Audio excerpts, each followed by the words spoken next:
Hello everyone. In this video, I'm going to show you how to fix Microsoft Teams app not working. So first of all, let's talk about the easiest and often the most effective fix. Head over to Google Play Store and tap on this magnifier icon at the bottom. Then search for the app name in the search bar at the top. Once the app shows up, tap on the update option if it's available to make sure you're running the latest version of the app. But if the app still isn't working, try deleting the temporary files.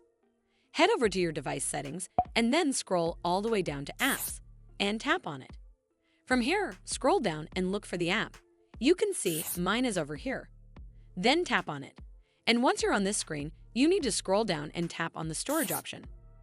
It'll take you to this screen. Over here, you need to tap on the Clear Cache option. This removes the temporary files that might be causing issues without affecting your personal data. You can also tap on Clear Data option, but keep in mind this resets the app to its default state, so you might lose saved settings or your login details. But if the app is still acting up, try uninstalling and then reinstalling the app, as it can often fix deeper issues.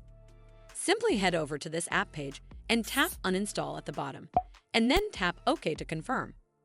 Once it's uninstalled, simply head back to the Play Store app to install it back on your device. Hopefully, this will fix the issue, and if it did, then make sure you give this video a super thanks by clicking on this heart icon to help support the channel, and don't forget to hit that subscribe button. We'll see you in the next one.